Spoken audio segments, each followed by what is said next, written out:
Okay, this is a message to the P-213 sports communication class. Just some tips for you on your abstracts. First of all, a new code, DNIS, did not include story.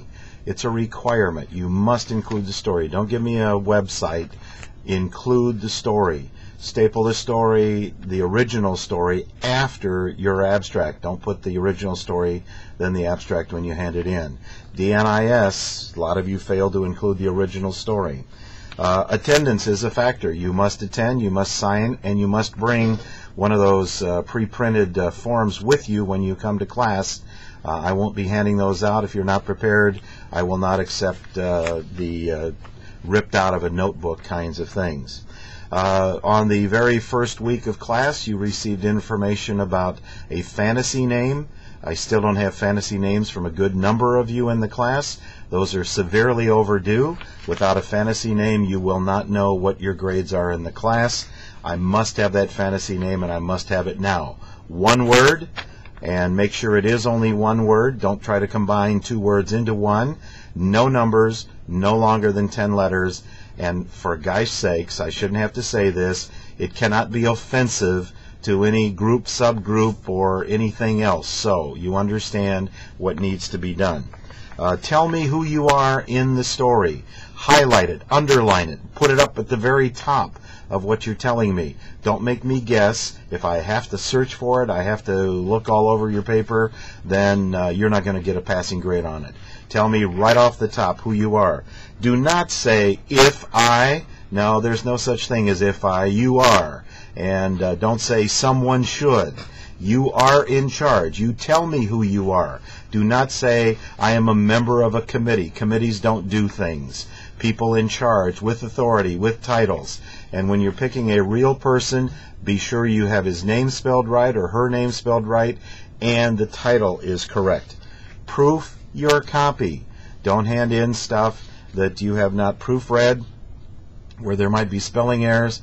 And for God's sake, don't use text messaging style, lowercase I, the letter U for the word YOU, that kind of thing.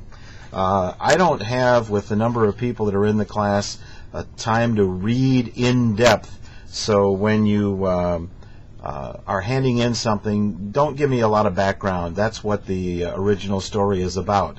Get right to your story and make it a narrative, a reflection, however you want to say it. I don't need comment 1, comment 2, comment 3.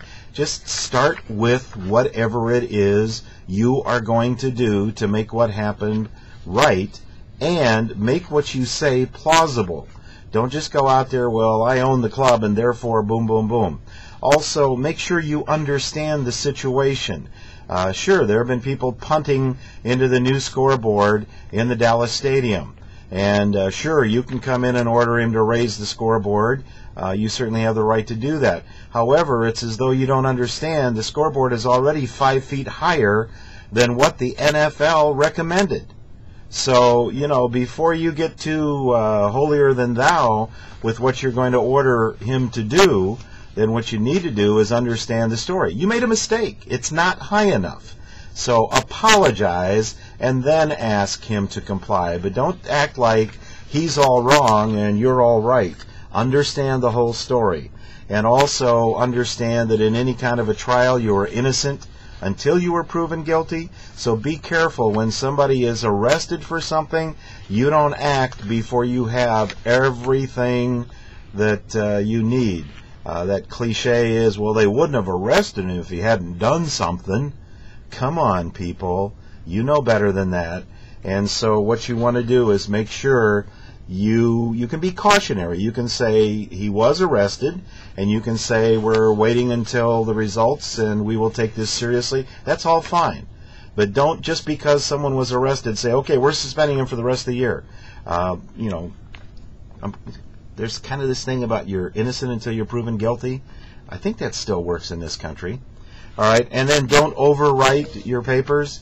1 page, a page and a half is way too much. 1 page. Make it succinct. Also, I'm an old guy, so 12-point type, not 9 or 8, 10's even small. 12-point type, it'll also fill your page faster. Okay? Any questions? See me in class on Monday night. Make sure you follow what I've just said before you turn in anything on Monday night. And we've got a great speaker on Monday night. You'll find out all about it when you get there. But especially you people that are interested in sports journalism, and journalism in general are going to enjoy this speaker. Hope you enjoyed Chuck Crabb, and go IU, and we'll see you Monday night. Have a good one.